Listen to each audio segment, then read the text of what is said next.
Nous sommes dans la lettre de 1 Pierre, chapitre 1. Nous lisons à partir du verset 6. Il dit, vous vous en réjouissez, même s'il faut que maintenant vous soyez attristés pour un peu de temps par toutes sortes d'épreuves. Alléluia. Amen. Le verset 7, il dit, l'or lui-même qui est périssable est pourtant éprouvé par le feu. De même, votre foi, beaucoup plus précieuse que l'or, est mise à l'épreuve afin de prouver sa valeur. C'est ainsi que vous pourrez recevoir louange, gloire et honneur quand Jésus-Christ apparaîtra. Alléluia. Amen. Ce verset est tellement profond, tellement puissant. Pour le méditer, j'ai dû voir plusieurs versions pour comprendre réellement ce qu'il disait. Amen. Il nous dit ici que l'or est précieux. Alléluia. Amen. L'or est précieux, n'est-ce pas? Quand nous parlons des pierres précieuses, l'une des premières choses à laquelle on pense, c'est l'or. Amen. Mais il nous dit que c'est quelque chose de précieux, mais qui est périssable. Qu'est-ce que ça veut dire qui est périssable? Ça veut dire que ça passe. D'accord? L'or peut se détruire, ça peut se gâter, vous voyez? Et puis, ça passe en fait. Ça fait partie des choses de ce monde qui passent. Il dit, mais malgré le fait que c'est périssable, c'est éprouvé comment? Par le feu. Comment on éprouve l'or? Par le feu.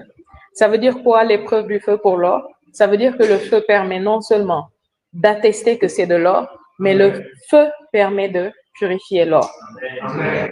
Quand ils ramassent l'or dans les mines d'or sous la terre, ils amènent ça, l'or n'est pas dans son état pur.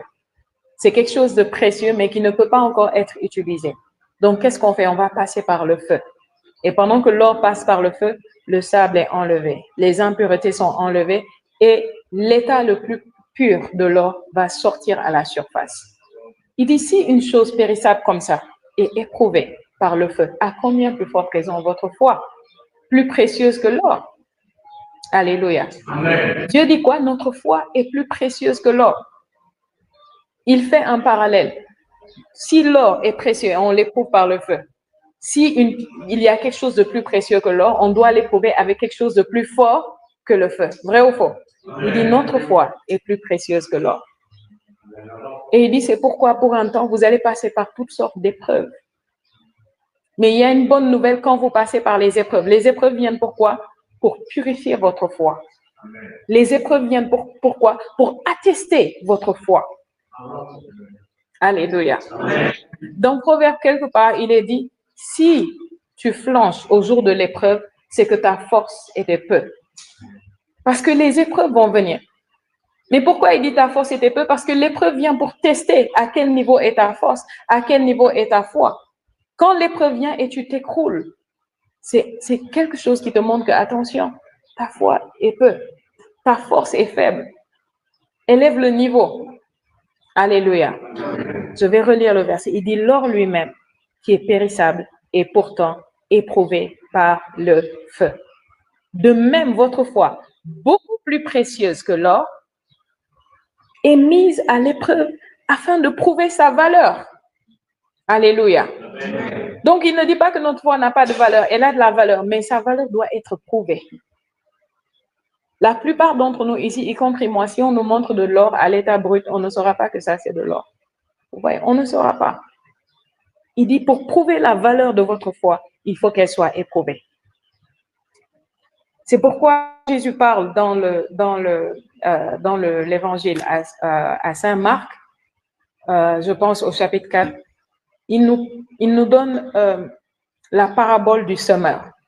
Et en donnant la parabole du semeur, il nous dit que la parole qui est tombée au bord du chemin et que les oiseaux sont venus manger, il dit, c'est les gens qui reçoivent la parole, ils la reçoivent avec joie, mais la parole est juste à la surface. Et qu'est-ce qui se passe? Il dit, quand l'épreuve vient à cause de la parole, ils ne tiennent pas. Vous voyez, ce qui m'a marqué chaque fois que j'ai lu le passage là-bas, il dit, quand l'épreuve vient à cause de la parole. Donc, chaque fois que tu reçois la parole, tu reçois une candidature à l'épreuve. Chaque fois que la parole vient à toi, tu es qualifié pour un examen, pour un test de ta foi. Le test viendra. C'est pourquoi quand tu comprends ces choses, tu ne prends jamais la parole à la légère. Quand tu l'entends, ou quand tu la reçois, tu prends le temps de la ruminer. Tu prends le temps de la mâcher, tu prends le temps de la digérer. Pourquoi? Parce que l'épreuve viendra assurément à cause de cette parole. Et puisque tu es sage et que tu sais que l'épreuve viendra, tu dis, je vais m'apprêter.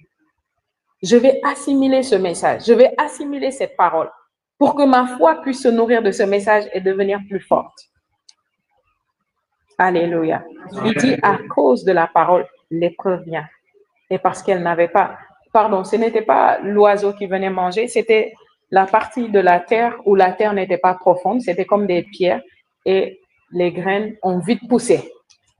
Vous voyez, qu'est-ce qui s'est passé? Il dit que quand le soleil est venu, le soleil a fini avec ces trucs parce que leur racine n'était pas profonde. Vous voyez, c'est là-bas qu'il parle de l'épreuve.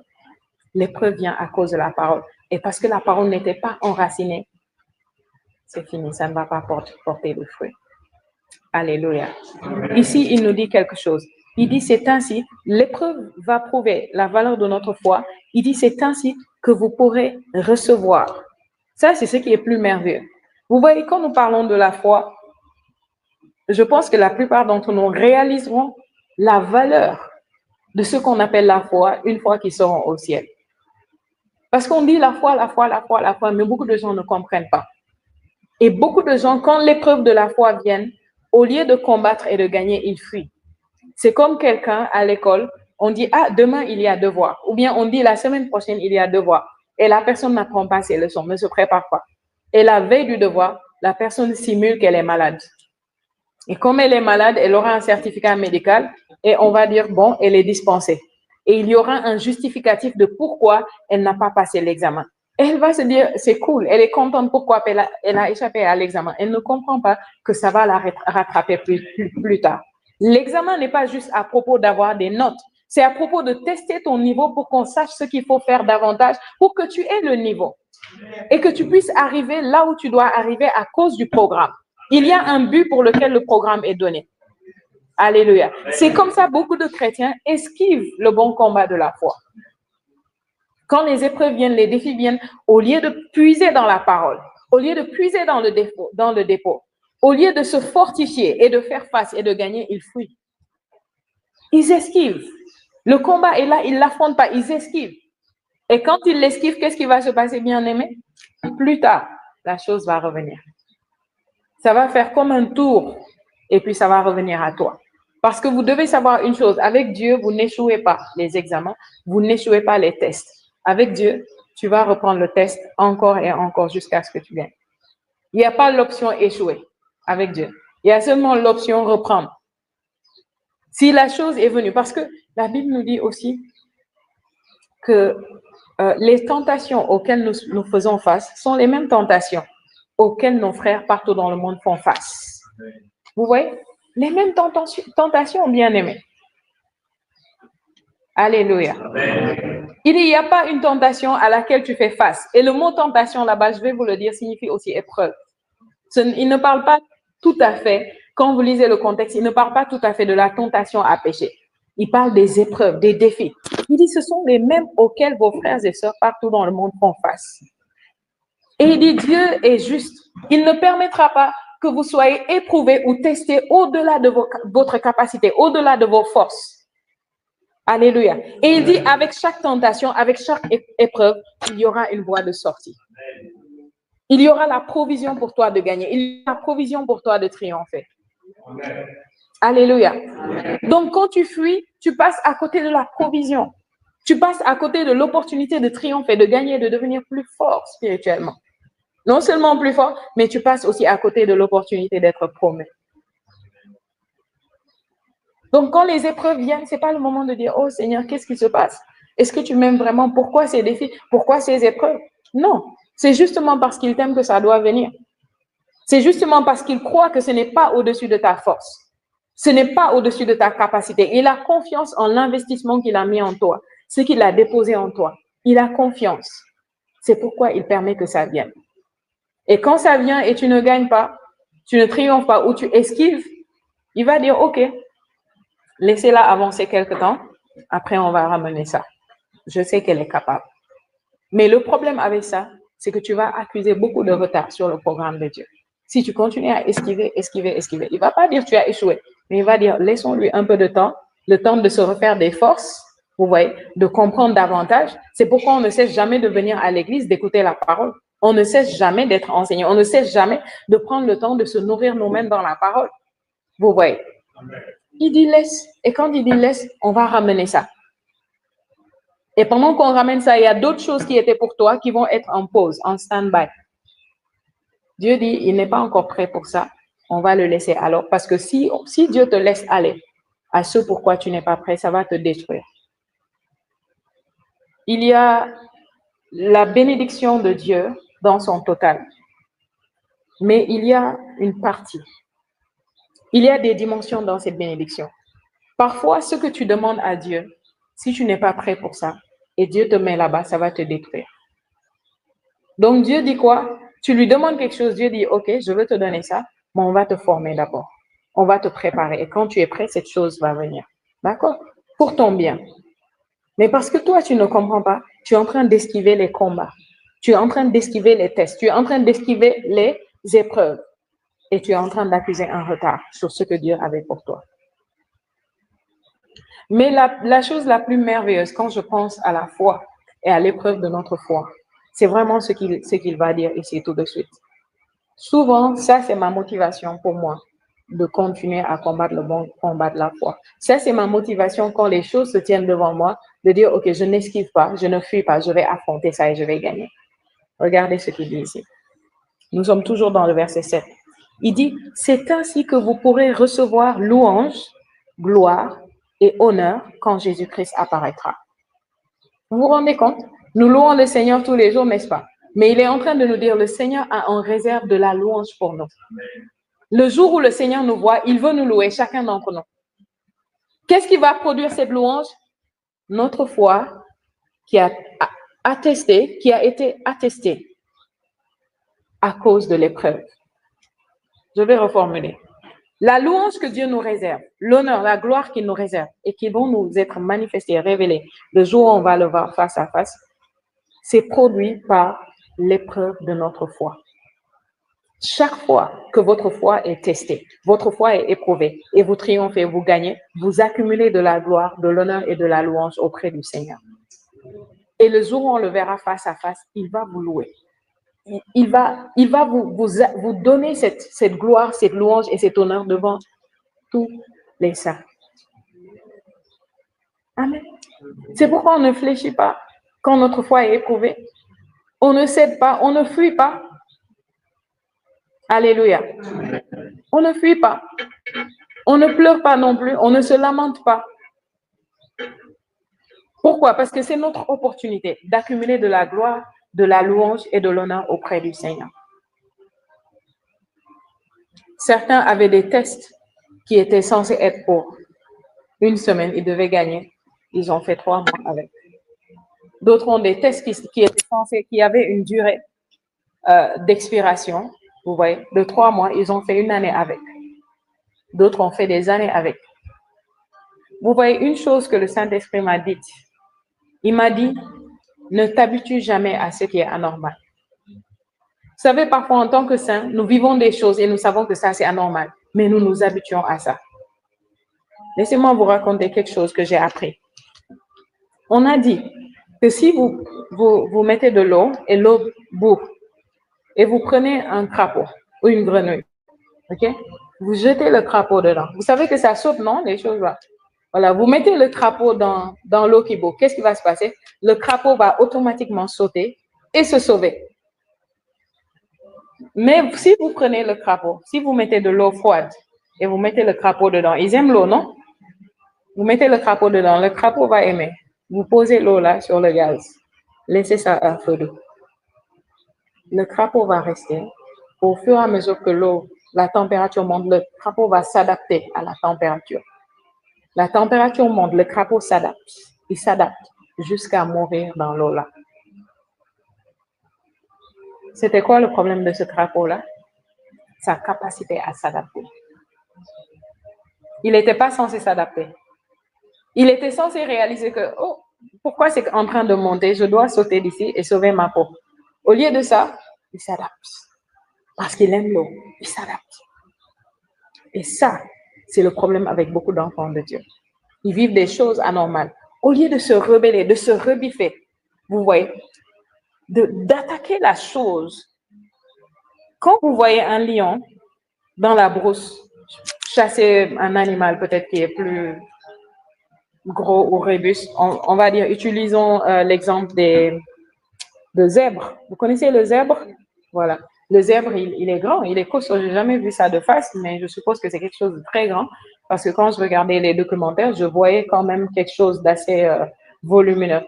Quand le lion attaque, ou bien les buffles, ok, laissons le zèbre, les buffles, tout le monde connaît les buffles. Le lion attaque et il attrape le buffle là. Il va essayer d'avoir la veine jugulaire, d'accord, poser ses dents là, ses crocs et maintenir. Le truc va se débattre, mais le lion va mettre toute sa force et maintenir là-bas. Maintenir là-bas jusqu'à ce qu'il coupe cette veine-là. Quand il l'a coupée, il sait que c'est fini. Mais si jamais il lâche là, la chose va se lever et s'enfuir. Alléluia. C'est ce que beaucoup de gens ne savent pas faire quand il s'agit des épreuves ou des défis. Quand ça vient, ils donnent un petit coup, ils laissent. Même dans la boxe, il y a ça. Si vous avez déjà suivi un match de boxe ou de, comment on appelle ça, de catch, des choses comme ça, il y a ce qu'on appelle les rings, c'est quoi? Les rounds, voilà. Les rounds, vous voyez. Mais à quel moment on dit que c'est fini? Ça peut être au deuxième, au troisième, même au premier round. À quel moment on dit c'est fini? Quand tu l'as mis KO, knockout, vous voyez. Quand tu as mis l'adversaire KO et que le gars, c'est que là, il ne peut plus. C'est là où on dit le match est fini. Alléluia. Mais tu peux avoir la capacité de mettre ton adversaire KO et ne pas le mettre KO. À chaque fois que tu viens, tu donnes de petits coups de poing, tu le fatigues un peu, chacun va vers son coach, on vous essuie, vous prenez des forces, vous revenez, et puis le match peut être là à l'infini, quoi. On a déjà, avant, je suivais les matchs de, comment on appelle ça? Les matchs de lutte au Sénégal, vous voyez, mais ça m'énervait les matchs qui sont trop longs. Parce que les gens sont là, la pression monte, il y a vous voyez, les palpitations, hein? Des possibilités que quelqu'un même fasse une crise là-bas. Et le match n'arrête pas. Il se cogne, il saigne, il retourne, il revient, ça fatigué. Vous voyez? C'est comme nos matchs décisifs là. Quand le Sénégal était en Coupe du Monde et devait remporter, le Sénégal est allé en prolongation. J'ai détesté ça. J'ai fait plus de 15 ans, j'ai pas regardé de match. C'était le seul match que j'ai voulu regarder. Ils sont allés en prolongation. J'ai dit non, mettez l'ennemi KO avant qu'on ne parte en prolongation. Alléluia. On est même allé jusqu'au tir au but. C'est ce que certains font quand les épreuves, les défis viennent dans leur vie. Au lieu de mettre l'ennemi KO d'un coup et le mettre à terre, vous voyez, ils font quelques trucs. Ils luttent un peu, ils se lassent, ils relaxent. Et quand tu te lasses et tu te relaxes et ton adversaire va vers son coach et toi tu vas vers son coach, lui, il prend des forces. Vous voyez, la pause là aide l'adversaire à reprendre son souffle et à écouter de nouvelles paroles, les encouragements de son coach qui lui dit, tu peux le faire, vas-y, écoute, touche ici, touche là-bas. Et il revient et c'est comme si ça devient plus difficile. Or, si tu l'avais mis KO au premier round, on n'en parlerait plus. Tu aurais eu ta victoire, ta promotion et on parlerait du match suivant. Alléluia. Mais il dit quoi? Quand nous réussissons à montrer la valeur de notre foi de cette manière, il y a une louange, il y a une gloire. Alléluia. Il y a de l'honneur qui nous est réservé par le Seigneur. Amen. Ne vous habituez pas, le Saint-Esprit me l'a dit et je le dis encore, ne vous habituez pas à ce qui est anormal. Certaines choses, vous savez que c'est anormal.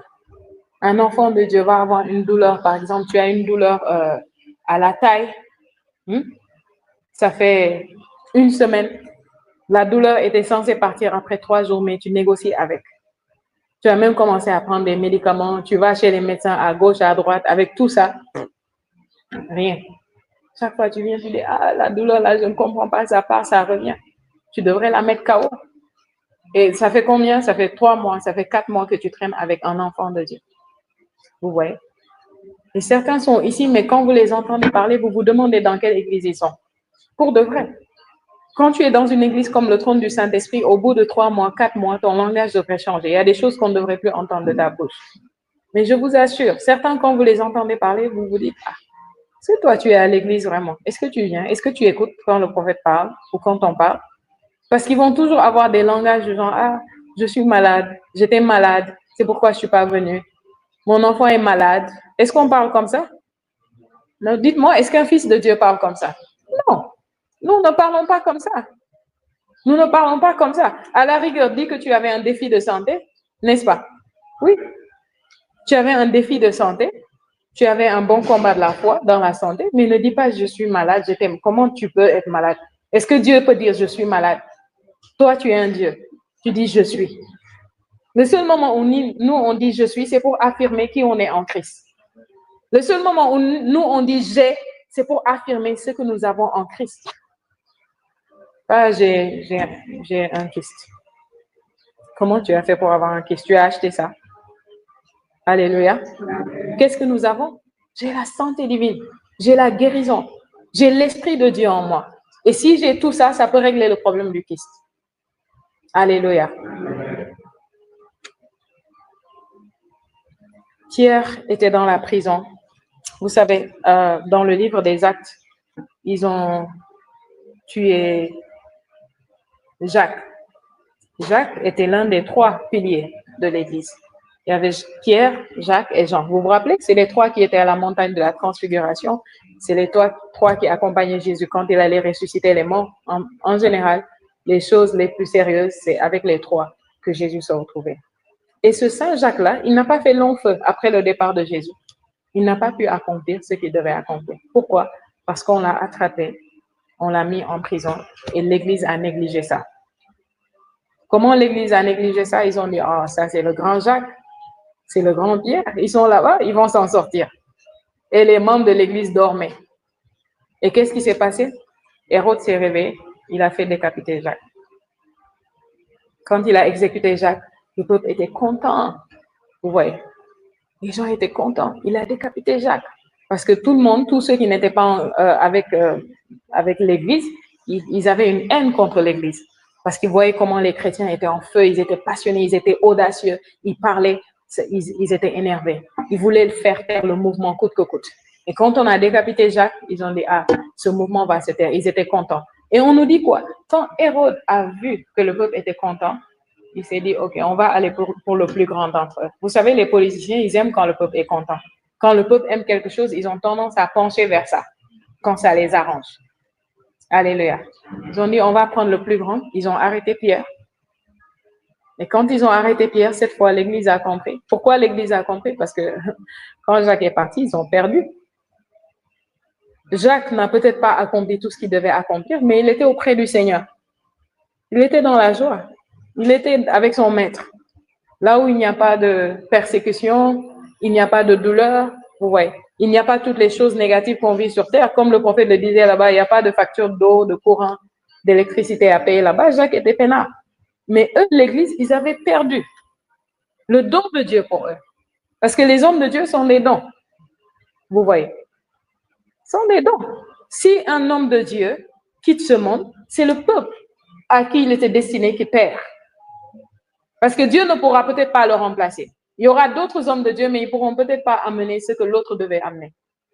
Parce que chacun d'entre nous est unique. Chacun d'entre nous.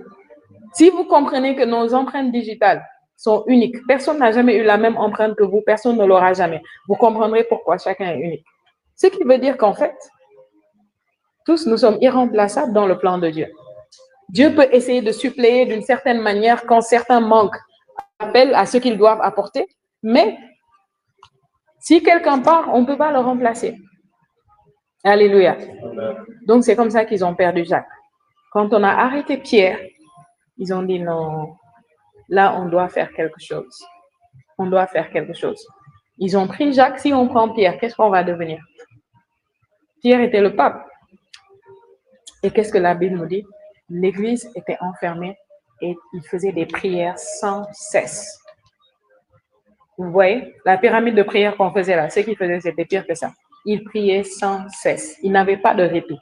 Pas de temps pour boire, pas de temps pour manger, rien. Il priait sans cesse.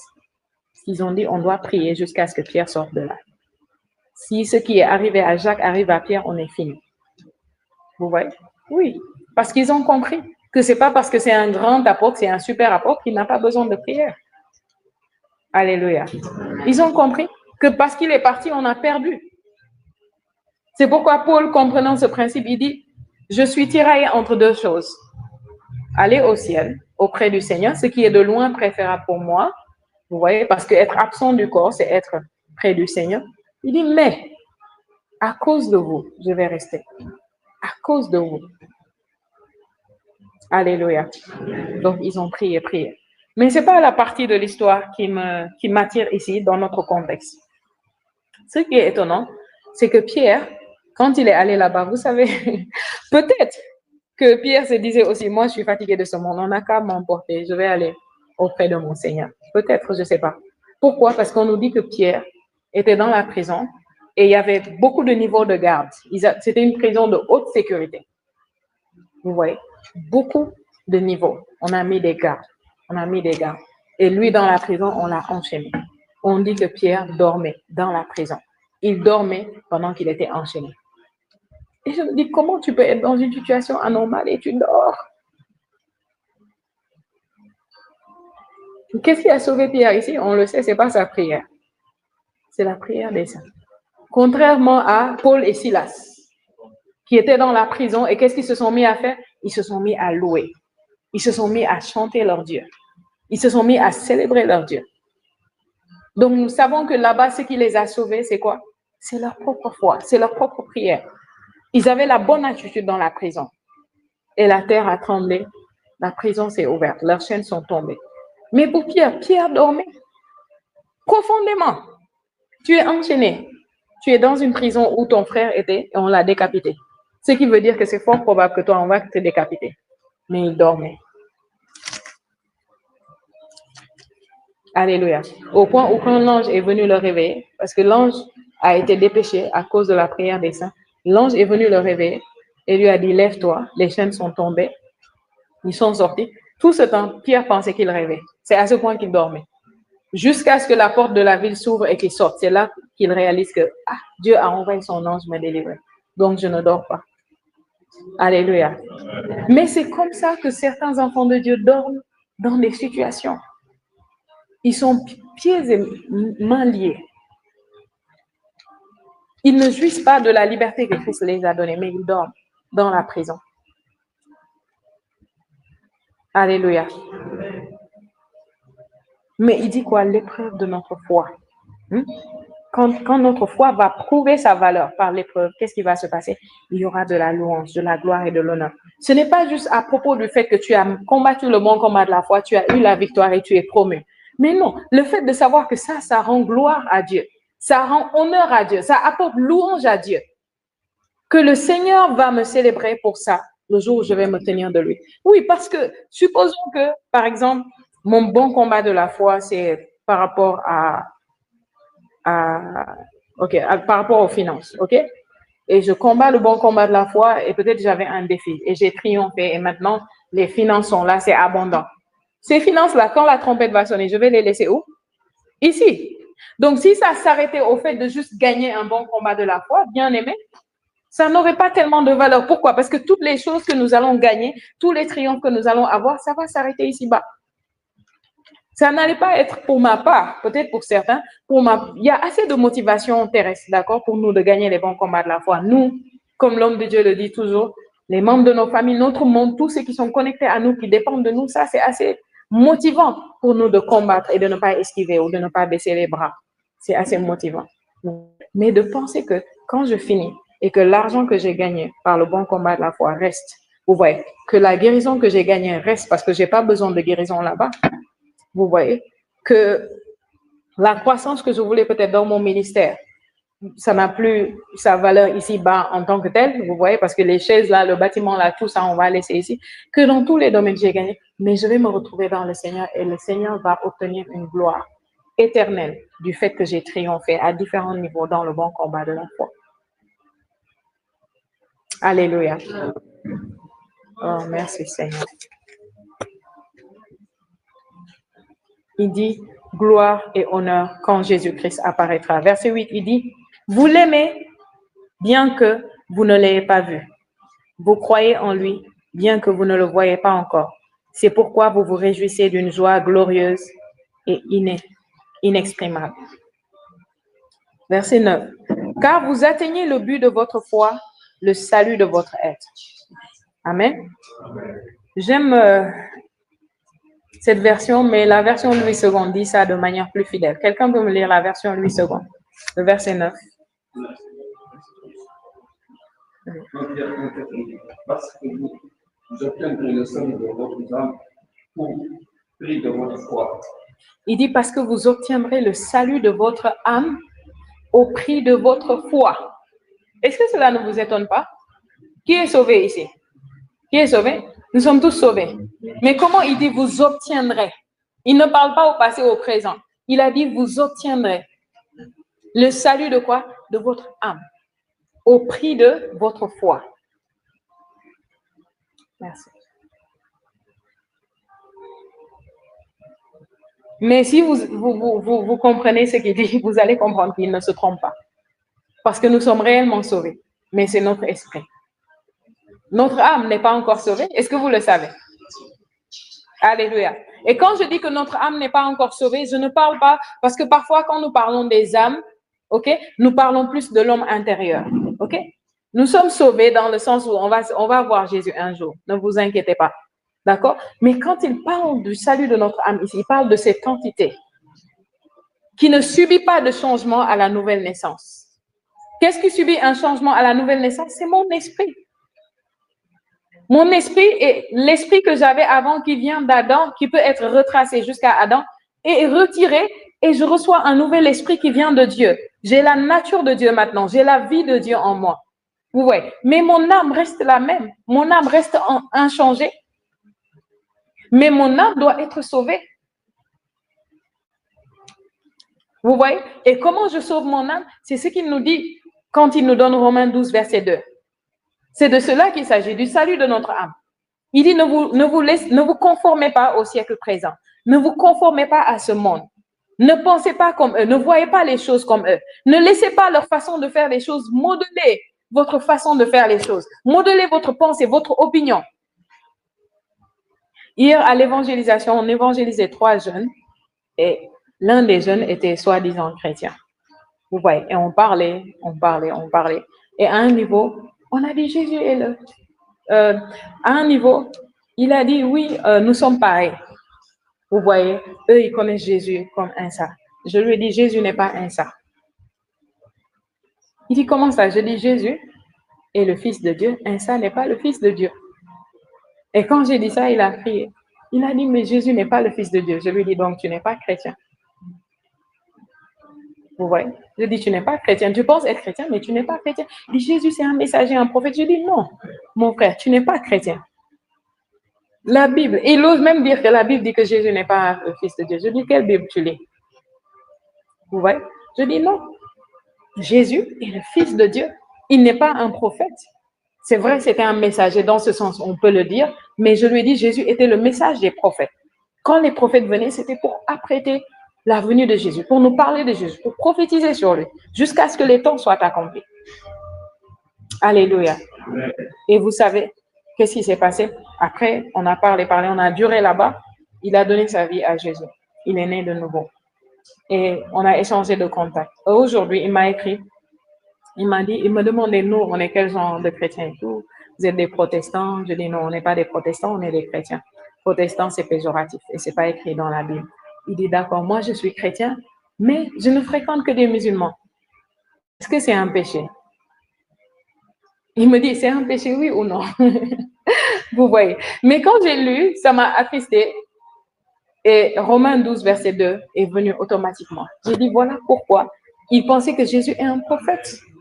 Voilà pourquoi il pensait que Jésus n'est pas le Fils de Dieu. Pourquoi? Parce qu'il est plongé dans le milieu des gens de ce monde et alors il s'est conformé à eux. Il s'est conformé à ce monde. Il s'est conformé à la pensée islamique de Jésus-Christ. Donc, il se disait chrétien, mais il n'avait pas la révélation chrétienne de Jésus-Christ.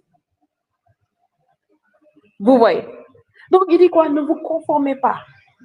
Mais laissez-vous transformer par le renouvellement de votre intelligence. Laissez votre âme connaître le salut que votre esprit a reçu.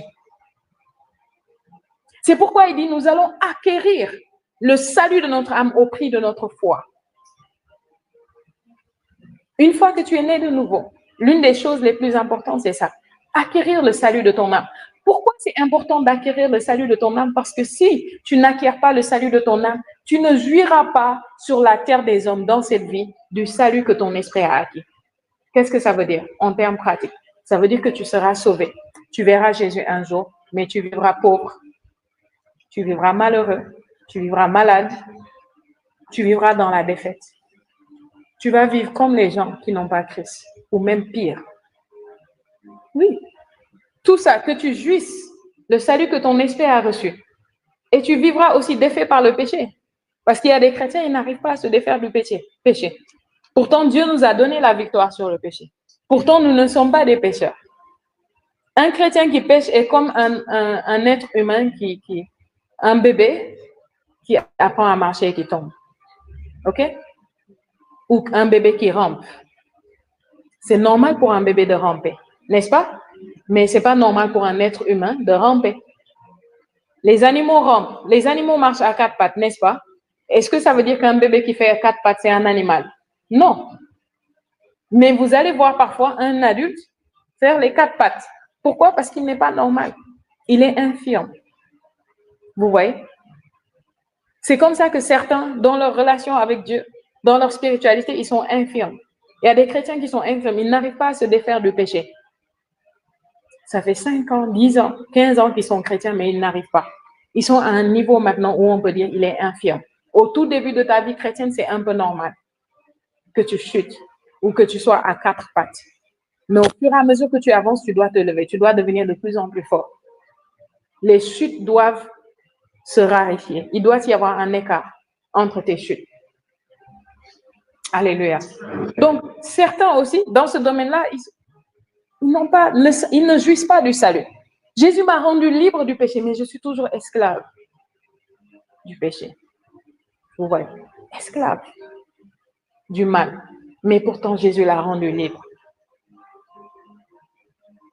Il dit, vous allez acquérir le salut de votre âme au moyen de quoi? Au prix de votre foi. Alléluia.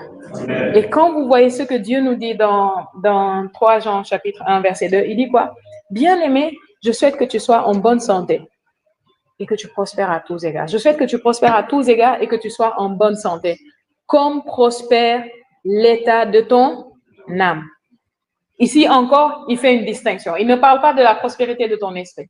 Il dit comme prospère l'état de ton âme. Parce que si ton âme ne prospère pas, tu ne prospéreras pas à tous égards. En d'autres termes, je souhaite que le salut que tu as dans ton esprit submerge ton âme pour que tu puisses voir ce salut à tous égards.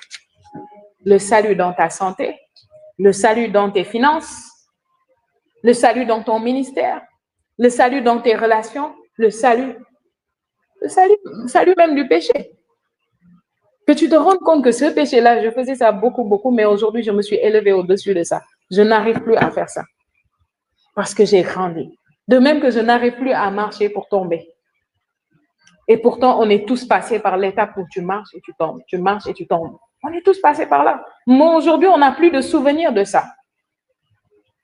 Même le petit garçon Emmanuel, qui a peut-être 5 ans ou 6 ans, il n'a peut-être plus le souvenir de ça. Il ne tombe plus quand il marche. Pourquoi? Parce qu'il est maintenant solide. Alléluia. Amen. Mais pour que nous puissions arriver au salut de notre âme, il faut quoi? Que nous acceptions, que nous comprenions que ça ne se fera pas sans la foi. Et que nous ne fuyions pas quand il s'agit de la foi. Nous avons besoin de la foi pour vivre tous les jours. Tous les jours.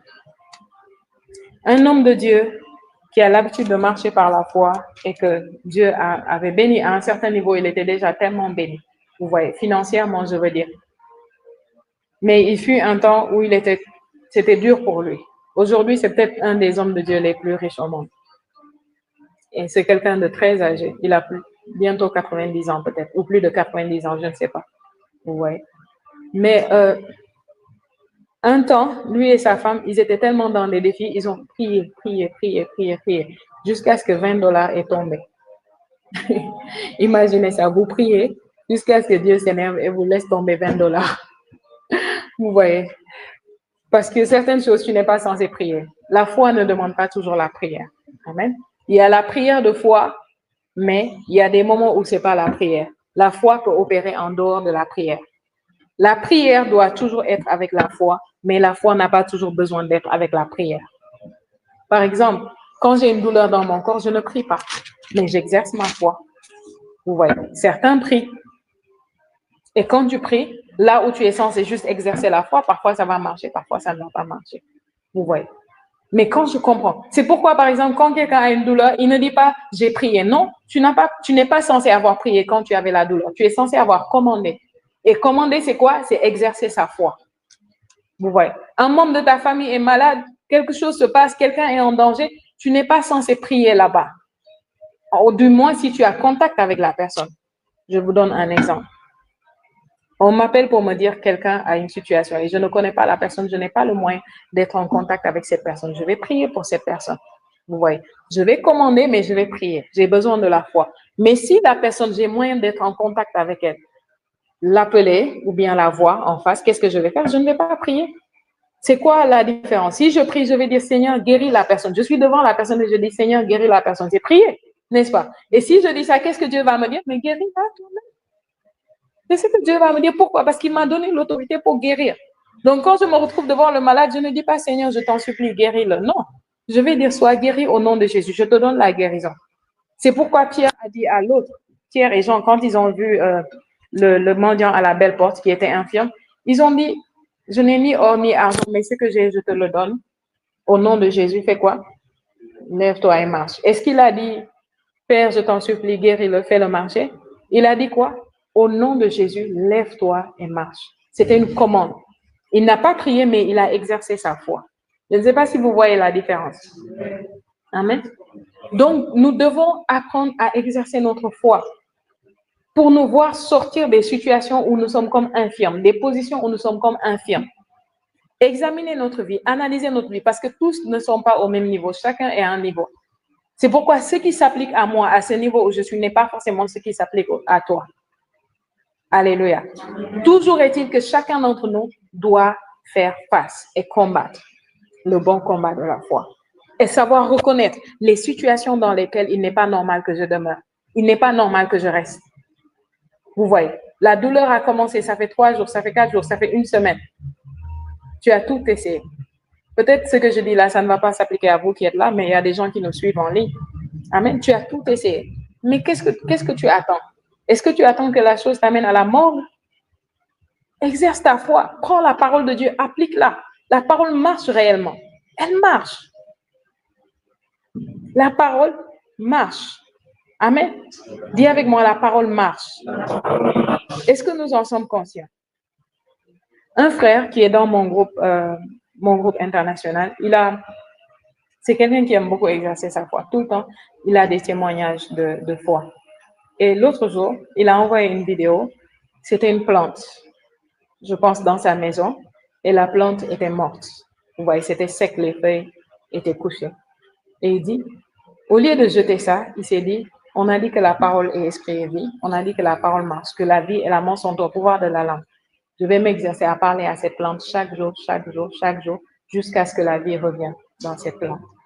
Et devinez ce qui s'est passé? La vie est revenue. Il a envoyé la vidéo où on voit les feuilles qui étaient mortes et on voit une petite pousse verte qui est bien droite et bien fraîche, qui est en train de sortir. Et ce sont des choses, étonnamment, que même la science fait les expériences et nous dit que c'est ça, ça marche. Oui, il y a ce scientifique japonais qui a fait les preuves. Il a pris des plantes, vous voyez, de la même espèce, de la même race, même âge, plantées en même temps. Les deux sont dans les mêmes conditions en termes de soins qu'on donne à la plante, en termes d'exposition à la lumière. Vous voyez, tout la même chose. La seule différence entre les deux, c'est que celle-ci, quand il vient le matin, il dit de bonnes paroles. Tu es belle. Vous voyez, il dit à la plante, tu fleuris, tu grandis. Il bénit la plante en d'autres termes. Vous voyez, mais ça, c'est pas un enfant de Dieu, pas à ma connaissance, c'est un scientifique. Il voulait faire une expérience. À l'autre plante, il dit, tu es maudite. Tu es horrible. Regarde-toi, tu ne serviras à rien, tu ne deviendras rien. Les deux sont sous les mêmes conditions et reçoivent les mêmes soins. La seule différence, c'est les paroles qu'il dit ici et les paroles qu'il dit là-bas. Au fur et à mesure qu'il le faisait, cette plante devenait de plus en plus belle, de plus en plus florissante. Elle croissait normalement. Au départ, c'est comme si les deux étaient pareils, mais à un niveau, celle-ci a commencé à devenir maigre, rabougrie, et avec le temps, elle est morte. Mais les deux recevaient exactement les mêmes soins, d'un point de vue physique. La seule différence, c'est les paroles qu'ils recevaient.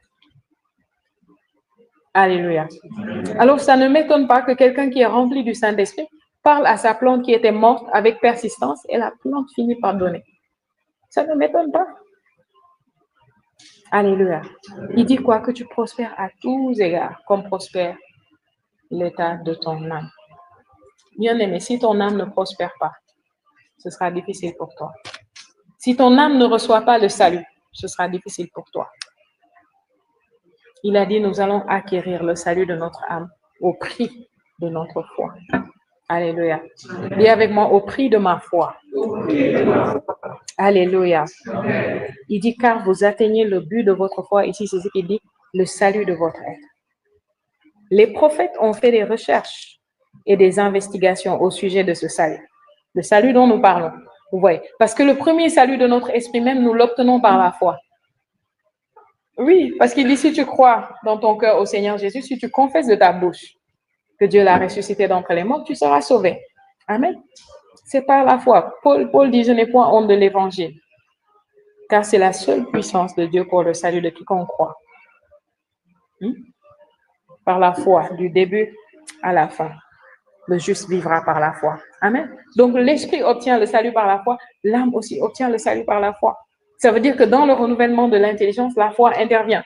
Tu écoutes la parole, tu la reçois ou tu la lis, ce qu'elle dit, tu acceptes. Tu adhères à ce que Dieu dit de toi. Vous voyez. C'est pourquoi dans certaines de nos confessions, moi j'ai aimé dire ça très tôt, on dit, dans certaines de mes confessions, je dis, je suis ce que Dieu dit que je suis. J'ai ce que Dieu dit que j'ai. Je peux faire ce que Dieu dit que je peux faire. Quand je le dis comme ça, je suis en train de me reprogrammer à croire que ce que Dieu dit, c'est ça. Ce n'est pas ce que mes yeux voient. Ce n'est pas ce que mes parents, mon entourage disent de moi. C'est ce que Dieu dit. S'il le dit, c'est ça. Donc, je suis ce qu'il dit que je suis. S'il dit que j'ai ça, j'ai. Et il me dit quoi? Que à moi l'or, à moi l'argent. Mais toi, tu es mon héritier. Toi, tu es mon héritière. Alléluia. Donc, l'or et l'argent m'appartiennent. Il dit, toutes choses sont à vous. Tout. La vie, la mort. Vous voyez? Paul, Apollos, le monde, tout est à vous.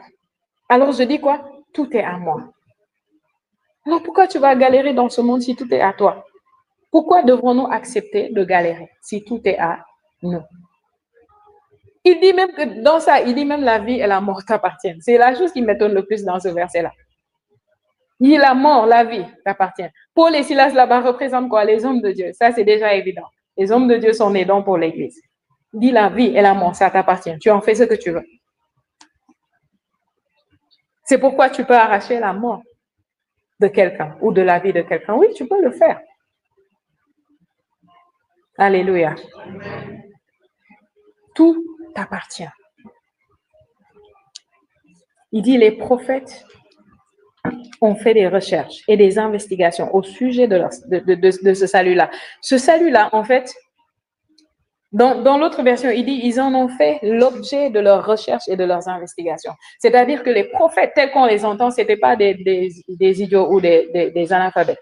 Ils faisaient des recherches, ils cherchaient, vous voyez. Et ils cherchaient au sujet de quoi? De ce salut sur lequel ils prophétisaient. Ils n'arrêtaient pas de parler, de prophétiser. Et ils faisaient des recherches. Excités, enthousiastes à propos de ce que nous avons reçu. Alléluia. Ce don que Dieu vous destinait. Verset 11, il dit, il s'efforçait de découvrir à quelle époque et à quelles circonstances se rapportaient les indications données par l'Esprit de Christ. Car cet Esprit présent en eux annonçait d'avance les souffrances que le Christ devait subir et la gloire qui serait la sienne ensuite. Alléluia. Le Christ devait subir des souffrances. Mais qu'est-ce qu'il devait suivre ensuite? Qu'est-ce qu'il devait suivre ensuite? La gloire. Est-ce que vous avez vos Bibles? Vous êtes en train de lire? Il dit quoi? La gloire qui devait suivre. Et nous ne sommes pas nés dans la souffrance de Christ. Vous voyez? Nous sommes nés dans la résurrection de Christ. Donc, nous sommes nés dans la gloire qui devait suivre. Quelqu'un me demandait récemment pourquoi nous, on ne porte pas la croix avec Jésus. Je dis non. Parce que nous, Jésus est mort, mais il est ressuscité. Si c'était arrêté à la mort, peut-être on va porter la croix avec Jésus dessus. Vous voyez. Je dis la croix sans ça, on peut l'accepter au moins. C'est un symbole de victoire. Parce qu'il est réellement ressuscité. Alléluia.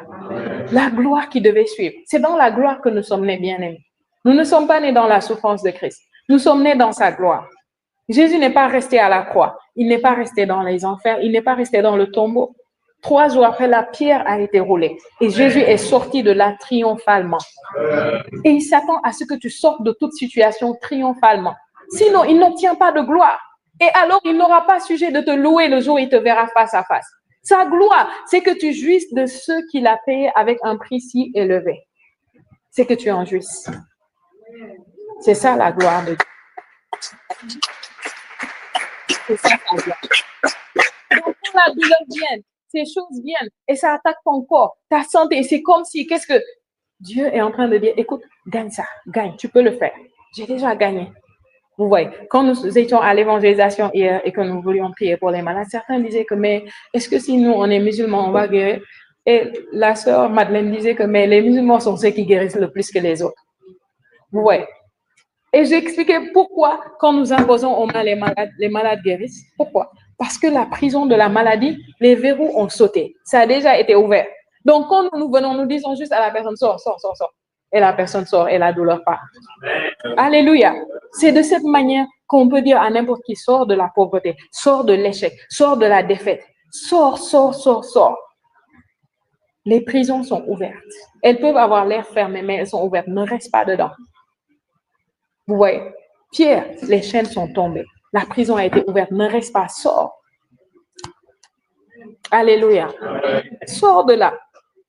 Il dit, il faisait des recherches pour savoir à quel temps et à quelles circonstances ça se rapportait. Mais l'Esprit de Christ, vous voyez, présent en eux, qui annonçait d'avance la souffrance et la gloire qui devaient suivre, Dieu leur révéla quoi? Que le message dont ils étaient chargés n'était pas pour eux-mêmes.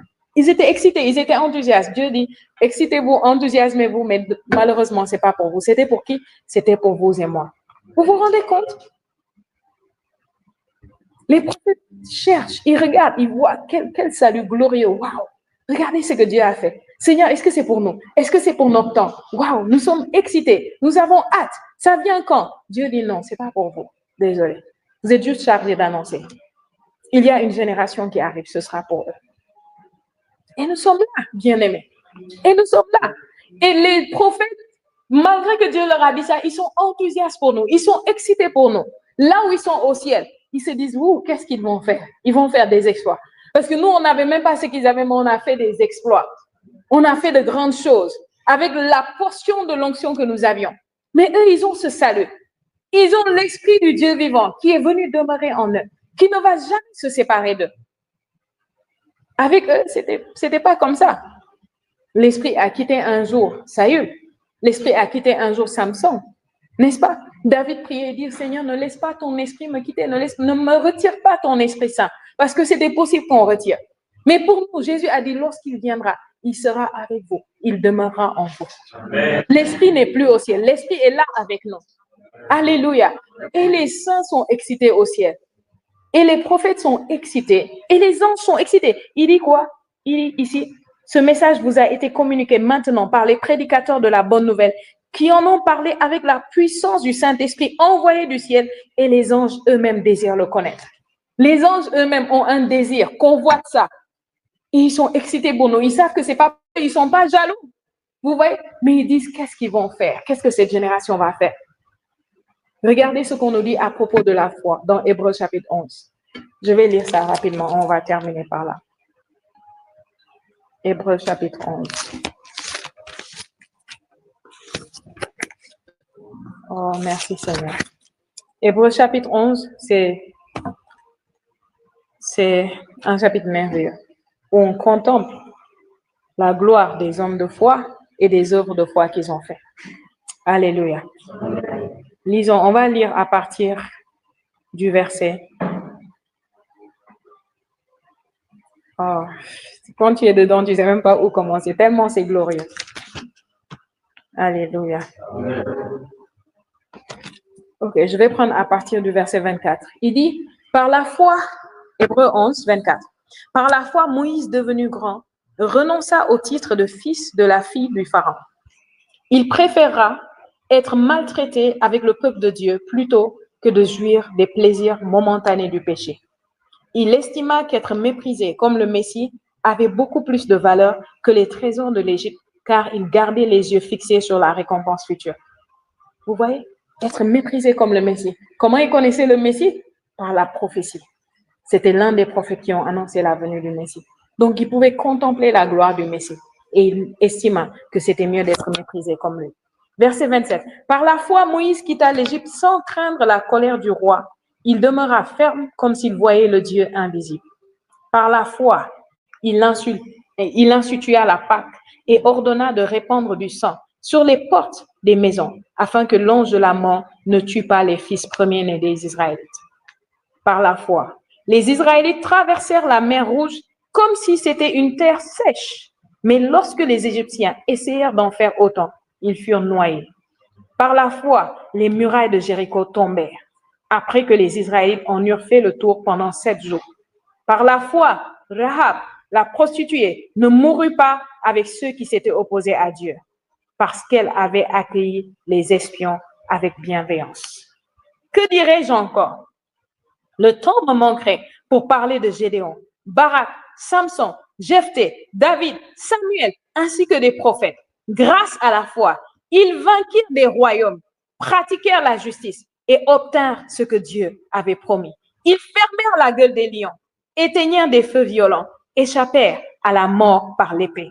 Ils étaient faibles, mais ils devinrent forts. Ils furent redoutables à la guerre et repoussèrent des armées étrangères. Par la foi, des femmes virent leurs morts se relever et leur être rendus.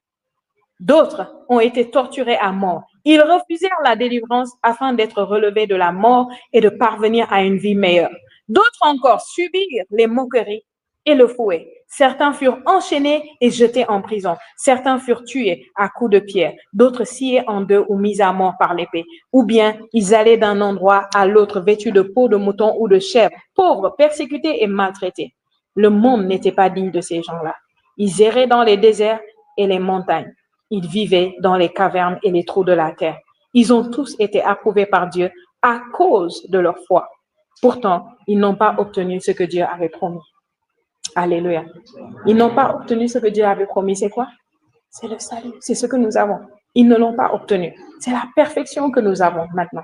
Nous avons la plénitude, nous avons la perfection de ce que Dieu avait réservé depuis avant la fondation du monde. C'est à notre génération que Dieu a livré la plénitude de ça. Mais qu'est-ce que nous allons en faire? Il dit, ils ont tous été approuvés par Dieu à cause de leur foi. Pourtant, ils n'ont pas obtenu ce que Dieu avait promis. En effet, Dieu avait prévu mieux encore pour nous. Il n'avait pas voulu qu'ils parviennent sans nous à la perfection. Est-ce que tu peux acclamer pour la parole?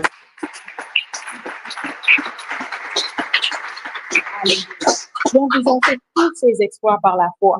Et maintenant, ils se disent, qu'est-ce qu'ils vont faire? Nous sommes censés aller plus loin, bien-aimés. Nous sommes censés faire plus. Alléluia. C'est pourquoi les petites batailles, les petits combats de tous les jours, vous devez les gagner. Parce qu'il y a plus. Même pendant que nous sommes ici dans ce monde, il y a de plus grandes. Vous voyez? Il y a de plus grandes choses à prendre par notre foi. Mais les petites épreuves que tu as avec tes finances, avec ta santé, les choses comme ça, c'est pour faire grandir tes muscles. Alléluia. Pour prendre des choses plus glorieuses avec ta foi. Parce qu'il n'y a pas vraiment de gloire dans l'argent ou ces choses-là. Mais il y a plus. Il y a des territoires à conquérir pour Christ. Il y a des nations à prendre pour Christ. Vous voyez, il y a une génération à secouer. Jésus a dit, nous ferons des œuvres plus grandes. Plus grandes, bien-aimés. Je me demande, est-ce que la trompette va sonner et nous n'aurons pas encore fait même les œuvres qu'il a faites? C'est ça sa gloire, de nous voir aller plus loin et faire plus. C'est ça la gloire des saints des anciens temps, des prophètes des anciens temps, des pères qui nous ont devancés. Leur gloire, c'est de nous voir faire plus. Alléluia. Dis avec moi plus. Plus. Plus. Alléluia. Ne fuis pas la petite bataille. Ne reste pas dans ce qui est anormal. Gagne et passe à un niveau supérieur. Gagnons et montons. Il y a plus. Si nous sommes là à lutter pour les petites choses, ça va être compliqué pour nous de faire les plus grandes choses. Mais Dieu sait que nous sommes capables parce qu'il nous en a donné la capacité. Alléluia. Nous parlons de la foi ce soir. Alléluia. Est-ce que ta foi est en train d'être éprouvée? Est-ce qu'elle est en train d'être testée? C'est pour qu'elle puisse démontrer sa valeur. Si l'or qui est périssable est éprouvé, à combien de raisons? Ta foi qui n'est pas périssable, ta foi qui a une valeur et un poids éternel. Alléluia. Lève-toi ce soir, élève les mains et parle à Dieu. Parle à Dieu.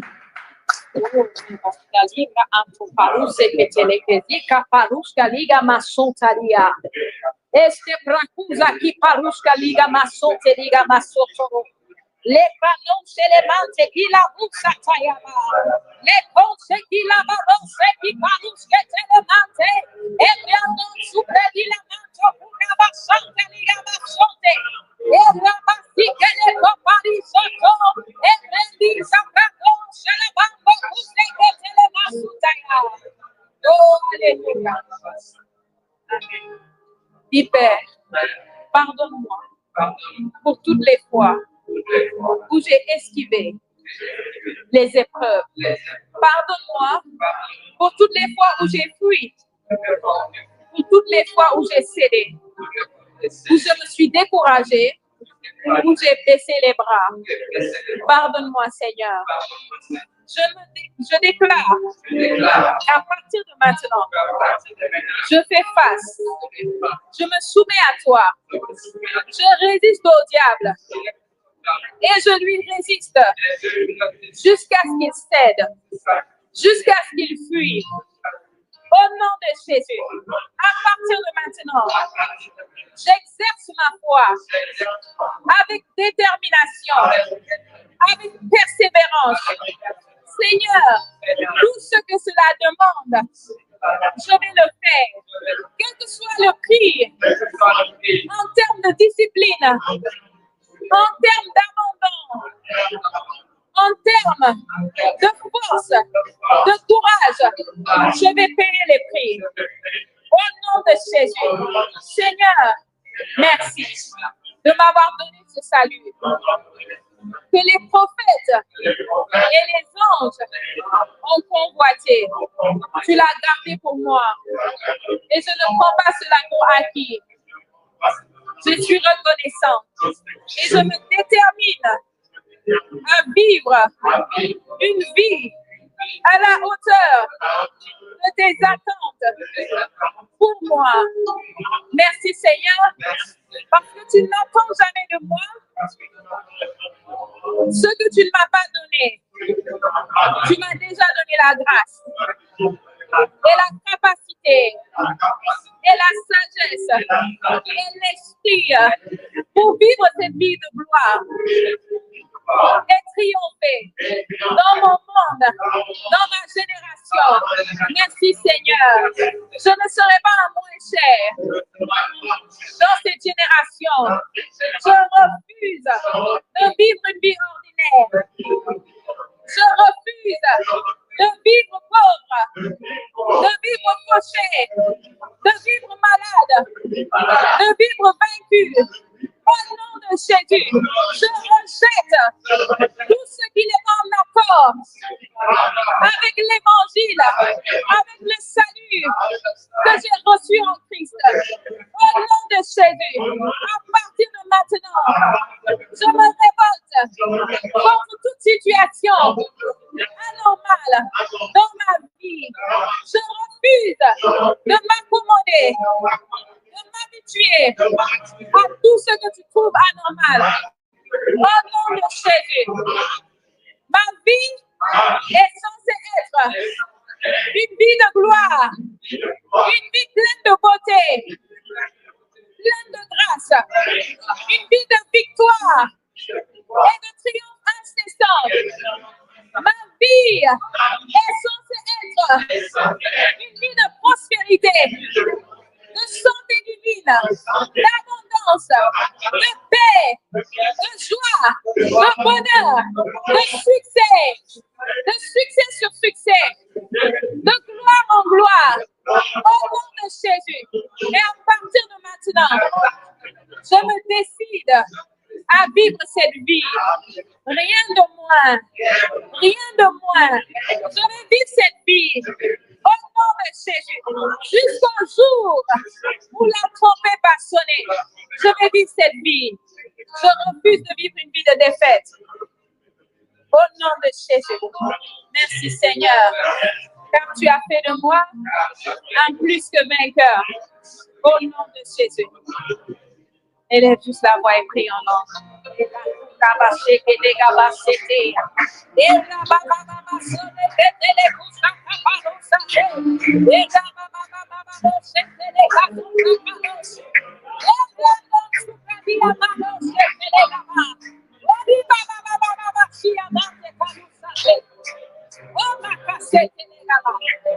Alléluia. Qu'est-ce que ça demande? Qu'est-ce que ça demande pour gagner? Qu'est-ce que ça demande pour triompher?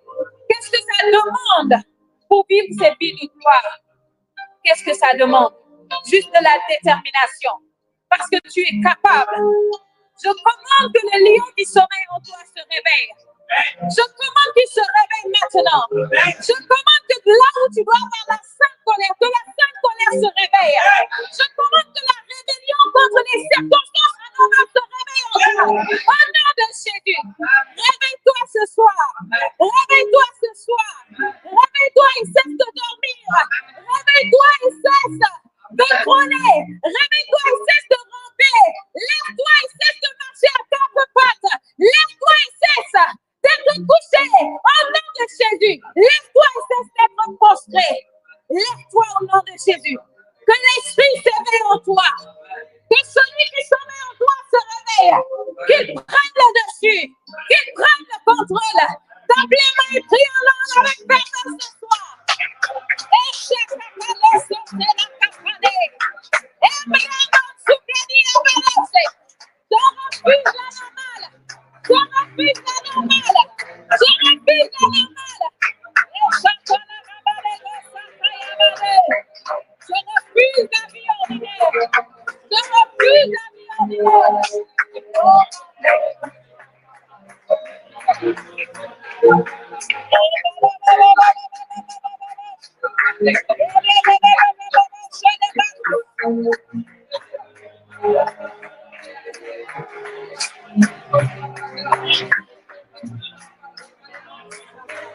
Amen.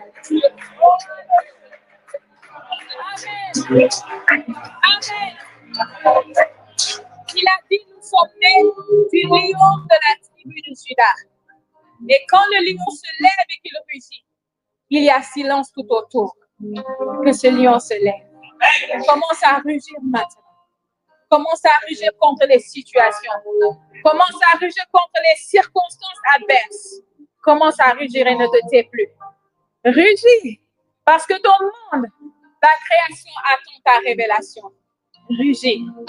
Rugis et ne te tais plus. Oh, et là-bas, les couches. Oh, c'est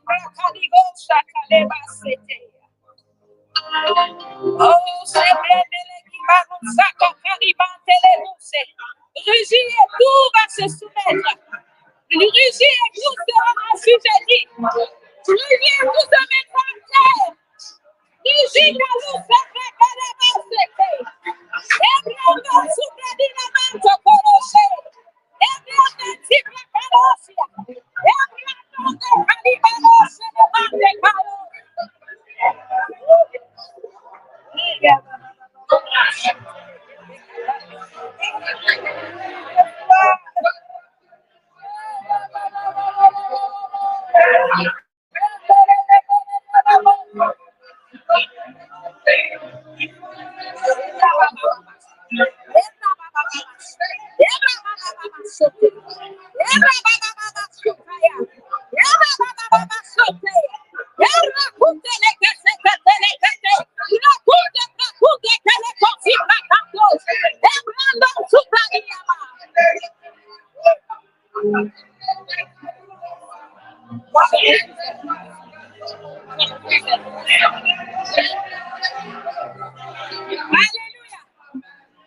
Moi, je refuse d'être passive. Je refuse d'être passive. Je réveille le lion qui sommeille en moi. Je réveille le lion qui sommeille en moi.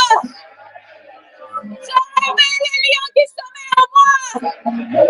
Au nom de Jésus, je me révèle en tant que fils de Dieu accompli. Je me révèle. Je me révèle.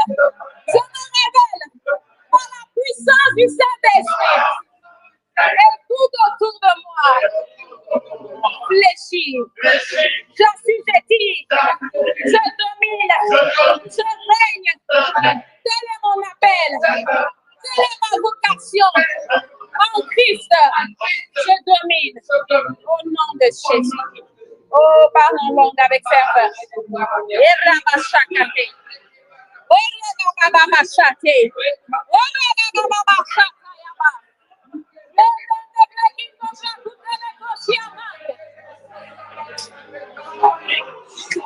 Alléluia.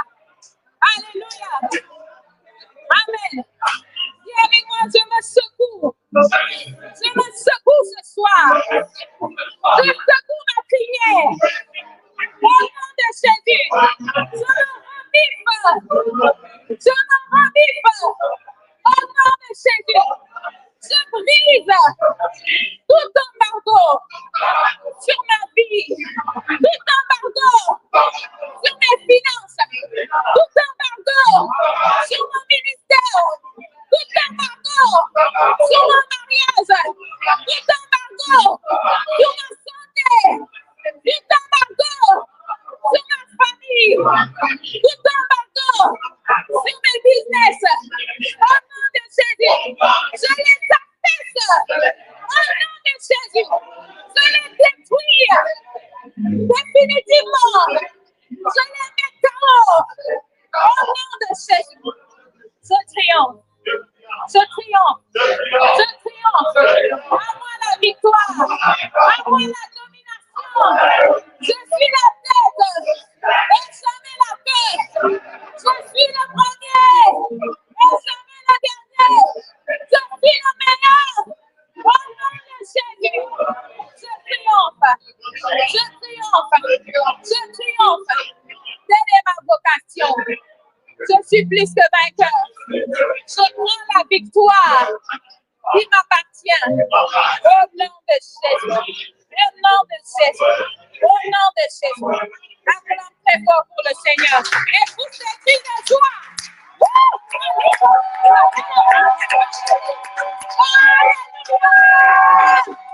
Alléluia! Alléluia!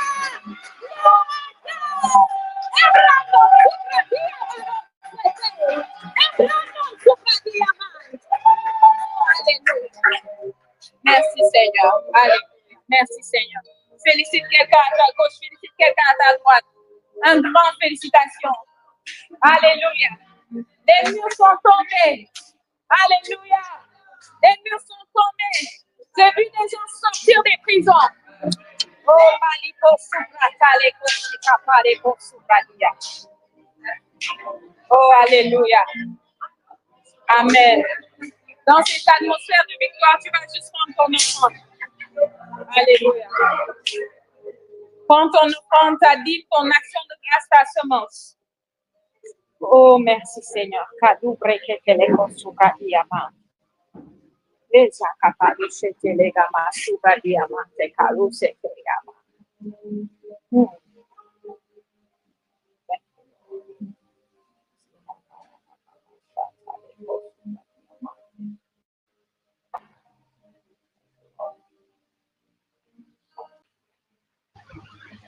Avant la fin de cette année, ton histoire va changer. Amen. Amen. Avant la fin de cette année, ton histoire va changer. Amen. Alléluia. C'est pas parce qu'un lion dort que c'est un chat. Alléluia. Amen. Ah oui, c'est pas parce que il dort que c'est un chat. Attends seulement qu'il se réveille. Tu sauras que ça, c'est un lion. Amen. Tu t'es réveillé ce soir. Amen. Ton histoire change avant la fin de cette année. Notre histoire change avant la fin de cette année. Elle va changer. Amen. Lève juste ton offrande. Et Père, merci